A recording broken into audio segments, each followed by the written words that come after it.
Hare Krishna. So, pray for the blessings and permission, all the Vaishnavas, to try to speak on this subject matter today of Sri Chaitanya Mahaprabhu in Jagannath Puri. When Sri Chaitanya Mahaprabhu, at that time Nimai was 24, then he made a big decision in his life. He decided that he would take sannyas. Now, that's a big decision for anyone at any time in their life. But Chaitanya Mahaprabhu was only 24. His mother, Sachi, was 70 years old. And his wife, Vishnupriya, was only 16 years old. But Chaitanya Mahaprabhu made this firm conviction that I will take sannyas. So when Mother Sachi found out, it was so painful. It was so overwhelmingly painful. Mother Sachi in her early days had lost 6 daughters. They had all died immediately after birth. Then she gave birth to a son, Vishwarup, but then Vishwarup at the age of 12 took sannyas. So then what happened is her husband Jagannath Mishra felt so much separation from Vishwarup that a few years later he passed away. So then Mother Sachi arranged for her son Nimai Vishwambar to marry Lakshmi Priya. When Nimai went to East Bengal for a few months on travels, the separation was so much that Lakshmi Priya, the daughter-in-law of Sachi Mata, also died. So a series of calamities in her life. Like if you think you've got a string of bad luck, just to put it in perspective. 6 daughters died. Son took sannyas. Husband passed away. Daughter-in-law passed away. And now Nimai, who was married to Vishnupriya, were Sachi Mata's only left relatives, direct relatives. And Nimai said, I will take sannyas. So then if Nimai would leave, then how would she even know that Vishnupriya would survive? Maybe Vishnupriya would die from separation also. And then again she would be alone. So for Sachi Mata, this was too much to take. She was crying and crying. How can you take sannyas? So Nimai in different ways tried to give her arguments. No, philosophically he gave an argument. In this way he gave an argument. He said to his mother, it is the duty of a son, when the son grows up, that he should leave home, earn wealth, and then come back and give that wealth to the family. So he said, now I'm grown up, allow me to leave home and obtain the wealth of prema dhan, love of God, and then you will be the beneficiary of that love. Good argument. I tried it on my mum, but it didn't work out.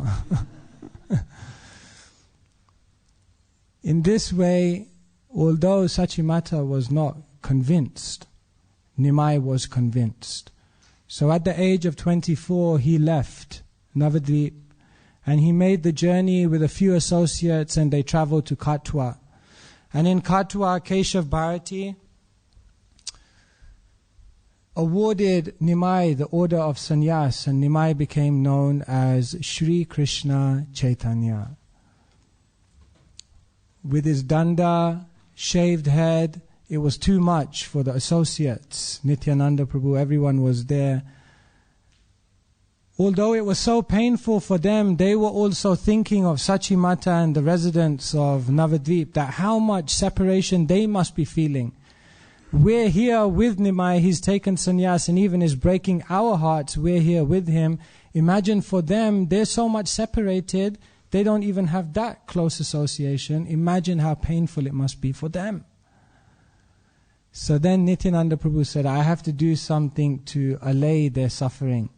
So then he tricked Chaitanya Mahaprabhu to go back to Shantipur.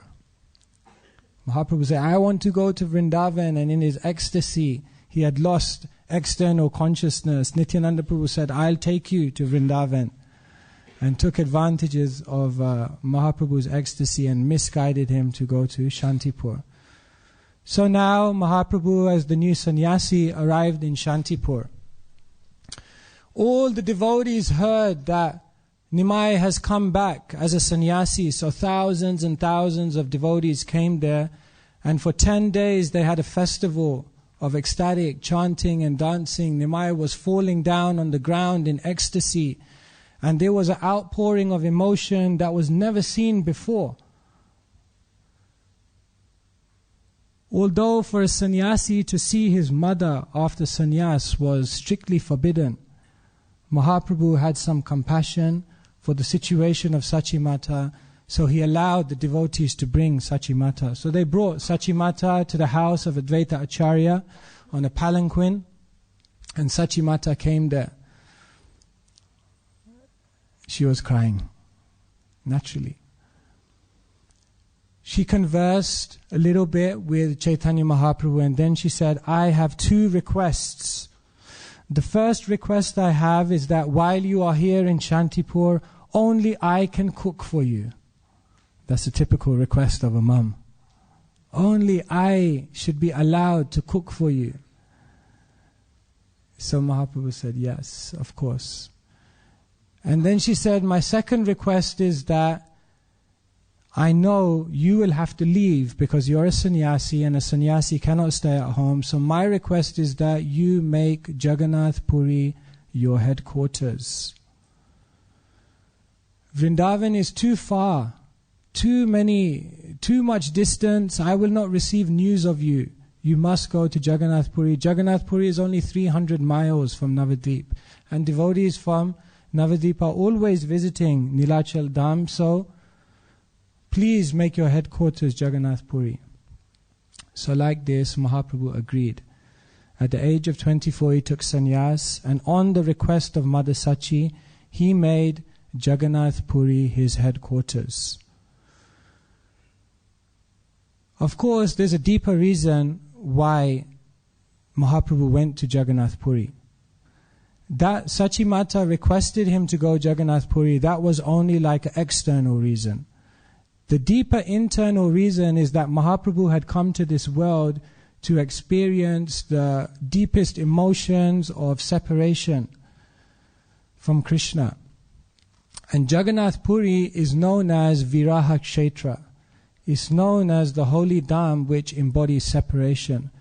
Because the very form of Jagannath, with the dilated eyes and the stunted limbs, is the form of Krishna when he is remembering the love of the gopis. In great separation, he goes into ecstasy. So Jagannath Puri is the place where Krishna is feeling great separation from Radharani, and therefore Mahaprabhu chose to spend the rest of his life, 24 years, in Jagannath Puri, because that would be the ideal place where he could fulfill his internal purpose in coming to this world, which was to feel the deep separation of Srimati Radharani, feeling separation from Krishna. So like this, Mahaprabhu left the house of Advaita Acharya and began his journey towards Jagannath Puri. Then we come to today's verse. Tandra pradakshina kori, korila graman. He circumambulated his mother and offered her great respect. And then he started for Jagannath Puri. Eita acharyera ghare utila krandan. And when he walked away, there was tumultuous crying. Crying and crying and crying. Mahaprabhu actually had predicted that this would happen. In his previous incarnation, Mahaprabhu was Ramachandra. And Ramachandra, one time he came to the area of Navadvip, and he specifically came to the island of Madrumadvip.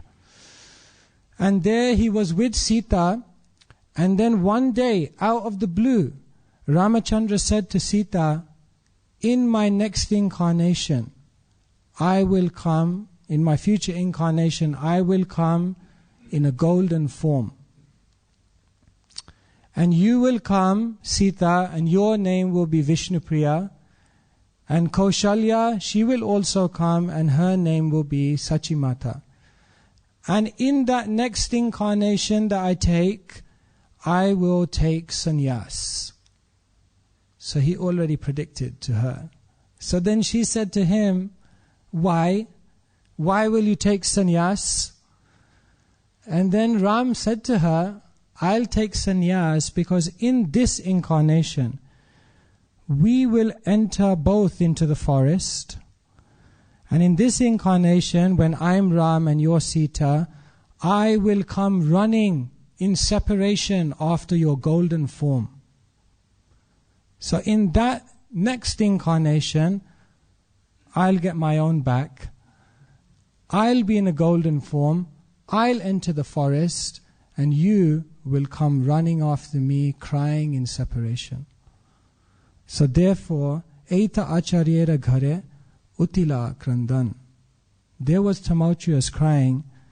Mahaprabhu had predicted it already as Ram, that this is what I'm going to do. So again, even with Chaitanya Mahaprabhu taking sannyas, there was an external purpose, which was that he wanted to preach, he wanted to have the position so that he could influence society. But even with the sannyas of Mahaprabhu, there was a deeper internal reason that by taking sannyas and by leaving his mother and his young wife, he would actually increase the love between them, because as we know, the type of love in Vipralamba, in separation, is the highest, most intense type of love. So Mahaprabhu, like this, went to Jagannath Puri and made Jagannath Puri his headquarters. So the subject for today is, what were the pastimes of Mahaprabhu in Jagannath Puri? So how to speak. So much that Mahaprabhu did in Jagannath Puri. He spent 24 years in Jagannath Puri. But really we see that Mahaprabhu did a few major things while he was in Jagannath Puri. For the first 6 of the 24 years, Mahaprabhu mainly engaged in preaching. When he took sannyas, he immediately left for South India, and he inundated South India with love of Godhead through the Nam Sankirtan movement. Now when he returned to Jagannath Puri, he thought, now I have to drown the inhabitants of Jagannath Puri also in Nam Sankirtan. So when the residents of Navadvip heard that Mahaprabhu had arrived after his South India tour in Jagannath Puri, then they immediately came there. They came to Jagannath Puri, the residents of Navadvip, doing a big kirtan. Maharaj Prachaparudra, who was the king of Orissa, stationed in Jagannath Puri, when he saw the devotees of Navadvip come into Jagannath Puri doing the kirtan, then he said, this is amazing. I've seen so many kirtan parties, I've seen so many people chant, but I have never seen anyone chant like this. So he went to his Rajaguru, Sarvabhaum Bhattacharya, and he said, who are these people? What is this? The Bhattacharya said to him, Bhattacharya kohe ei, madhura vachan, chaitanya shrishti ei, prema sankirtan. Bhattacharya kohe, the Bhattacharya said to him, Ei madhura vachan, what you're hearing is a sweet, sweet vibration. Chaitanya Shrishti Ei, this is the special creation of Chaitanya Mahaprabhu known as Prem Sankirtan. Sankirtan, chanting of the Lord's name in complete love of Godhead. So as soon as Maharaj Prachaparudra saw that, he became totally captured by the holy name, and particularly by Mahaprabhu and all of his associates. So like this, Mahaprabhu began to send out all his devotees in Jagannath Puri in different kirtan parties, inundating the entire Jagannath Puri with the chanting of the holy names. It said that when they chanted in Jagannath Puri, the vibration of the Sankirtan reverberated through the 14 planetary systems. It was an incredible outpouring of the holy name. And then the culmination of all of those kirtans came in the Jagannath Puri Rath Yatra festival, when the ecstasy of Mahaprabhu became uncontrollable to an incredible extent. So like this, the first 6 years that Mahaprabhu spent in Jagannath Puri were mainly all about preaching, giving out the holy name liberally and drowning everyone in that transcendental vibration. Then the second 6 years of Mahaprabhu's time in Jagannath Puri were mainly dedicated to showing ideal devotional practice. So in these years, which are documented in the initial chapters, the first 13 chapters of the Antya Leela, Mahaprabhu in these 6 years just spends quality time with the devotees, appreciating their qualities, guiding them, correcting them, showing them what should be the character, what should be the qualities and the personality of a Vaishnava. So like this, the second years were mainly dealing with practice, how one practices spiritual life. And then the final 12 years of Mahaprabhu's life in Jagannath Puri were dedicated to perfection. In these 12 years in the garden house of Kashi Mishra, he secluded himself in the Gambhira and surrounded only by just a few associates, Swarup Damodar, Ramananda Roy, Govinda. He just completely shut himself away from everyone and everything and just recounted the incredible emotions that Srimati Radharani was feeling in separation from Krishna. So here we see that Chaitanya Mahaprabhu's pastimes in Jagannath Puri are basically three. Number one, preaching. Number two, showing ideal practice. And number three, showing perfection. This is what Mahaprabhu taught in a summary in Jagannath Puri. So today time is limited, so we cannot see all three things. So we'll take one of them and see what lessons that has for us. So in the middle 6 years of Chaitanya Mahaprabhu's time in Jagannath Puri, he taught the devotees all about ideal practice. This is very, very significant because Mahaprabhu came to give a very simple process. You just chant the holy name of Krishna, and that is the key to all perfection. So a very, very simple process he came to give. Just chant, that's it. And of course, Srila Prabhupada brought that process to us, and he came to New York in the Lower East Side, and he just did that. He did just that. He went under a tree with a drum, and he just began to chant. So the process that Chaitanya Mahaprabhu came to give is very simple, just chant. I always remember actually the wonderful way that they documented the hippie newspaper, how they documented Srila Prabhupada's first few months in the Lower East Side. So you can read this wonderful article in the East Village Adda. It's a hippie newspaper. And they're documenting Srila Prabhupada and how he came to the Lower East Side. And in the article, the journalist writes, "One old man, 1 year past his allotted 70, wandered into New York's East Village and set about to prove to the world that he knew where God could be found. In only 3 months, the man, A.C. Bhaktivedanta, succeeded in convincing the world's toughest audience, bohemians, potheads, acid heads, and hippies, that he knew the way to God. Turn off, sing out, and fall in." You think like that journalist was empowered, like he got it right. That was Prabhupada's program. Turn off, sing out, and fall in. That was it. And then in the article it goes on, this brand of holy man has brought a new form of consciousness expansion that's sweeter than acid, cheaper than pot, and non-bustable by fuzz. How is it all possible?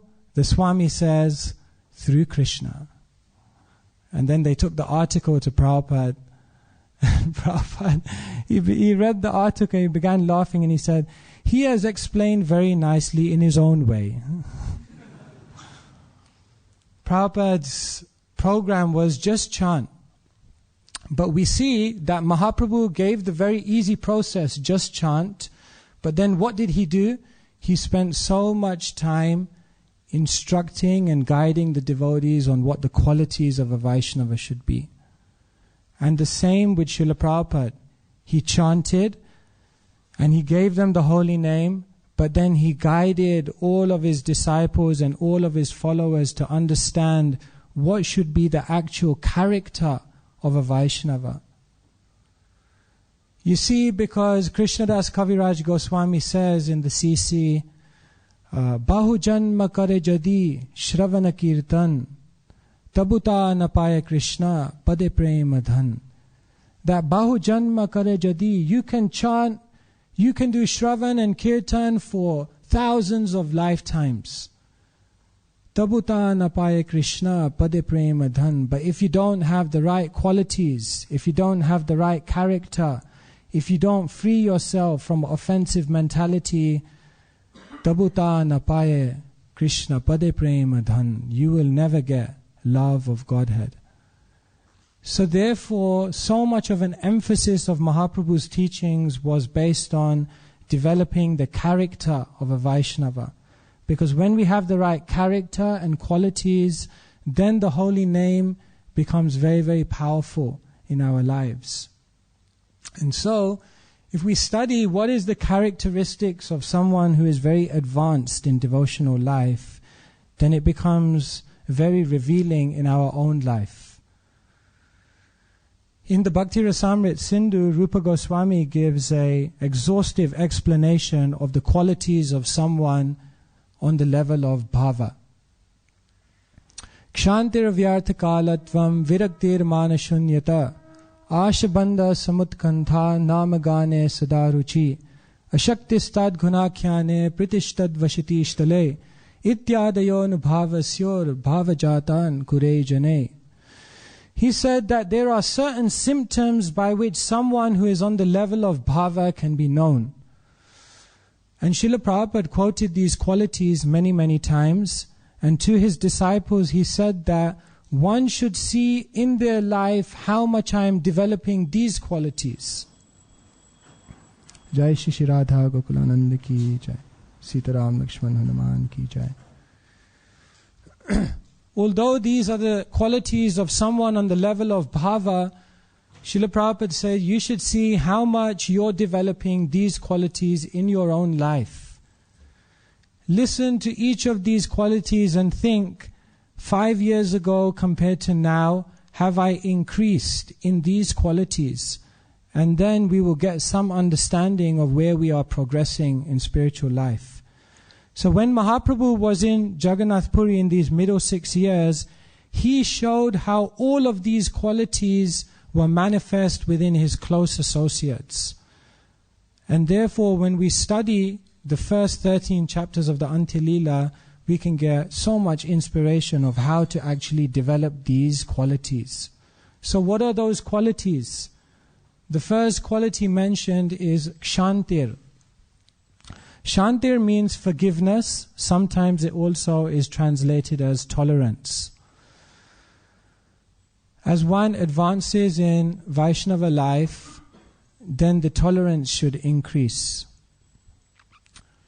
Haridas Thakur was such a Vaishnava that he came and Mahaprabhu gave him the place of Siddha Bakul to stay. And he went through so many challenges in his life, but he was able to tolerate all of those things and remain fixed on the holy name of Krishna. He went through the temptations of sense gratification when Maya Devi personified came to tempt him. He went through suffering when they beat him in 22 marketplaces. He went through sickness when his body was practically immobile. Mahaprabhu came and told him, reduce your chanting. He said, no, I will not reduce my chanting. So he was so tolerant of all of these difficulties, and he remained fixed in spiritual practice. So if you think about those three things, sense gratification, suffering, and sickness, these are the three things which, for most of us, bring a big obstacle to our spiritual life. When there is an opportunity of sense gratification, we become diverted from Krishna consciousness. When there is some suffering in our life, we're not able to tolerate that dejection, and it discourages us in spiritual life. And when we go through sickness of body or mind, it's very, very difficult to enthusiastically apply ourselves to the spiritual process. And therefore, through the example of Haridas Thakur, Mahaprabhu was teaching Kshantir, learn to tolerate. The material world means there will be sense gratification, there will be suffering, there will be sickness, but through all of these things, tolerate and remain fixed in spiritual life. Therefore, Prabhupada writes in the Krishna book, the greatness of a Vaishnava is measured by their ability to tolerate provoking situations. One's greatness is measured by their ability to tolerate provoking situations. So first quality, Rupa Goswami is saying, Kshantir. Second quality, Avyartakalatvam. Don't waste time. One who is a very advanced Vaishnava, they cannot bear to waste one moment. Mahaprabhu in Jagannath Puri had so much appreciation for Raghunath Das Goswami. He had come as a renunciate. His daily sadhana was to chant 100,000 names of Krishna, to offer 1,000 obeisances to the Lord, to offer 2,000 obeisances to the Vaishnavas, and then to speak for 2 or 3 hours on the Chaitanya Charitamrita to Krishnadas Kaviraj Goswami. All in all, it's said that Raghunath Das Goswami was not sleeping for more than 3 hours a day. He definitely wasn't wasting time. Prabhupada said anyone who wanted to achieve something great in this world never slept that much. Prabhupada himself said, sometimes when I go to sleep, now I think I'm simply wasting time. So how much time do we waste in our lives? Prabhupada said, Avyartakalatvam, assess your life and see, are you still wasting time? That is our problem. In fact, the Buddha said that. Some say he did, some say he didn't, but it's a good quote anyway. He said, the problem is, you think you have time. The problem is, you think you have time, and therefore the urgency is not there. Chanakya Pandit, he says, if you want to be successful materially, think you'll live forever. And if you want to be successful spiritually, think you'll die tomorrow. So avyartakalatvam, someone who is advancing towards the level of bhava, they cannot bear to waste one moment. Mahaprabhu was appreciating Raghunath Das Goswami. You are the embodiment of this. Kshantir avyartakalatvam, viraktir. Next quality one should be developing is detachment. Are we detaching ourselves from that which has no meaning or no contribution to our spiritual life? Govinda, Mahaprabhu's servant, was such an embodiment of detachment that we all know the famous pastime when he had to step over Mahaprabhu's body in order to serve Mahaprabhu prasadam. But then he would not step back over Mahaprabhu's body just to take his own prasadam. Everything for Krishna, nothing for me. Detached from anything which is not connected to my service to Krishna. We have to be progressing towards that level of devotion. It's very, very high, but it has to come to that point. Of course, when it comes to that point, then that's when we actually experience the greatest pleasure. The reason why we don't experience the greatest pleasure in spiritual life is we're still holding back. I was just reading Jamuna Mataji's book, and she said, Prabhupada said something to her which I found incredible, amazing. Srila Prabhupada said to her, in my life, Prabhupada said, I never complained. Prabhupada said, in my life, I never complained because my policy was always everything for Krishna, nothing for me. Such a beautiful statement. As soon as we hold back for ourselves, that's when we should be very, very clear that some level of dissatisfaction or disappointment will then enter our life. Prabhupada said, I never complained. My policy was everything for Krishna, nothing for me. Viraktir, complete detachment. Viraktir manashunyata, next quality. Someone who is advancing towards the level of bhava, manashunyata, has no sense of pride. Sanatana Goswami was such a Vaishnava. He had a high position, he had wealth, he had influence, he had so much fame. When he came to Mahaprabhu, he was so prideless that he came in front of Mahaprabhu and he said, Keyami, Kene Amaya, Jareta Petraya. Who am I? What is my purpose? People call me a learned person, but I don't know anything. Please instruct me. The amazing thing is that just a few weeks before Sanatana Goswami made this statement to Mahaprabhu, he was in the palace discussing the Bhagavatam with the most erudite scholars. So it's not like he didn't know the scriptures. He knew the scriptures. But he came before Mahaprabhu as a blank slate. And he said, please instruct me. Unless we have that level of humility to come in front of someone as a blank slate, without that level of humility, we cannot learn anything. Problem is, we come to class and when the speaker speaks, we think, I've heard that before. I've heard that pastime before. When a devotee advises us, we think, I've heard that piece of advice before. When we read Srila Prabhupada's books, we think, I've read that before. And therefore, in the process of just looking at information, we forget the inner message that it has for us. So therefore, only when there is that level of humility that one is a blank slate, can they actually learn and acquire the lessons that they need to learn. Therefore, viraktir manashunyata, one should be prideless. Next quality, ashabandha. One should have incredible hope. In spiritual life, there is always a gap between reality and the ideal.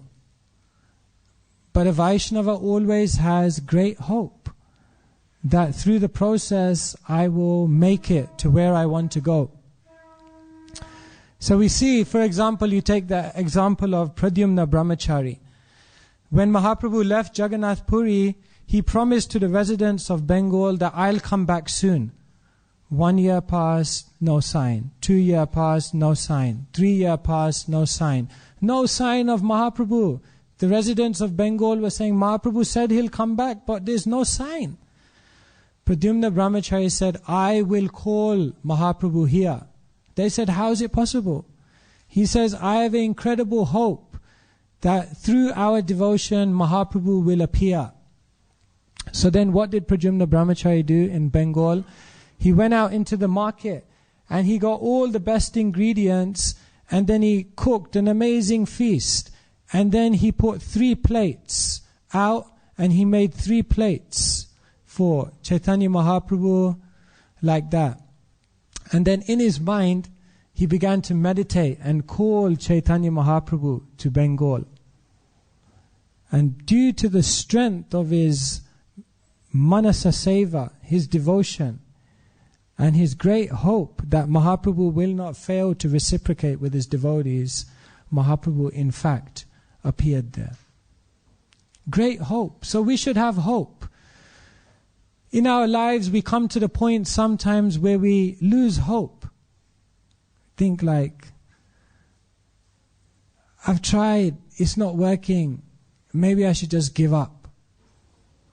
But it's like in weight training, when someone is lifting weights and you come to that point where you think, I can't do even one more. And somehow, in that state, you squeeze out one more push-up. Then that one push-up that you squeezed extra does more for you than the 30 or 40 you did before that. When you think you've come to the point where you can't go any further and you keep going, that's when actually you make very, very significant spiritual advancement. But that's only possible when there is this asha, great hope. So like this, the qualities are being described. Viraktir, mana shunyata, asha banda, samutkantha, enthusiasm.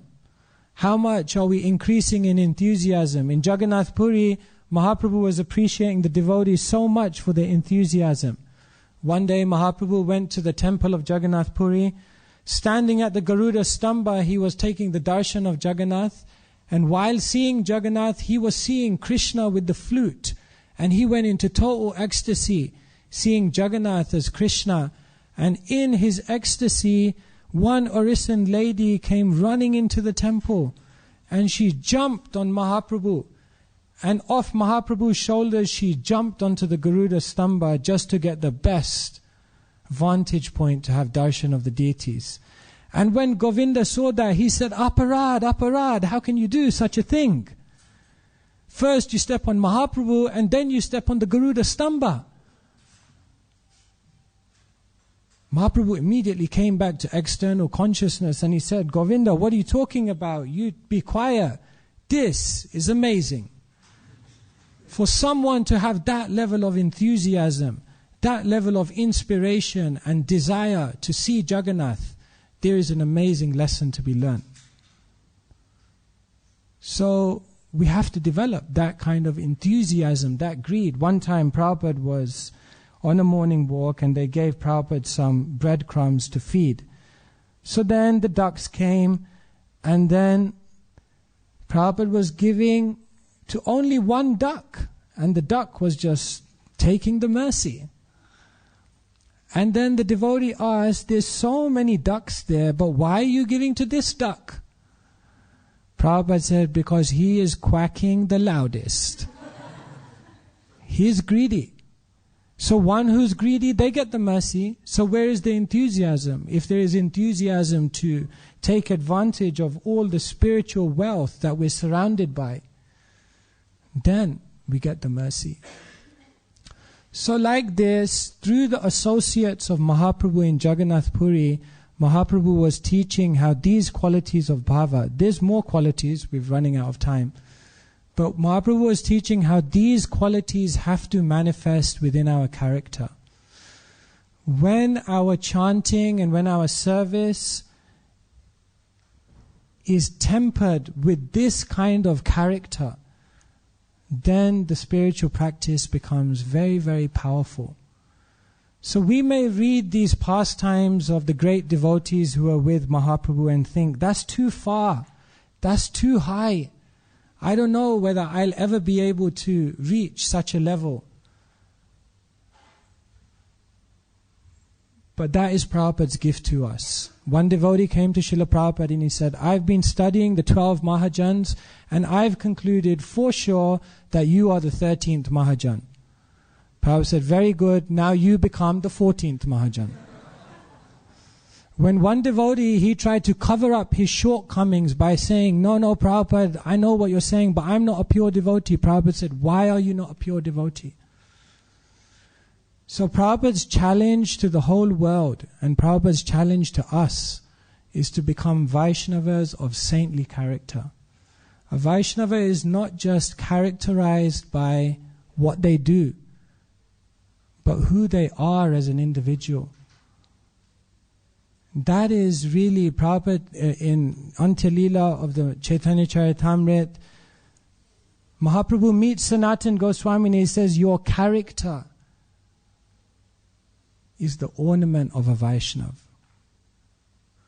It's amazing. Mahaprabhu gave so many instructions to the Goswamis, and one of his instructions to the Goswamis was, just be someone of ideal character.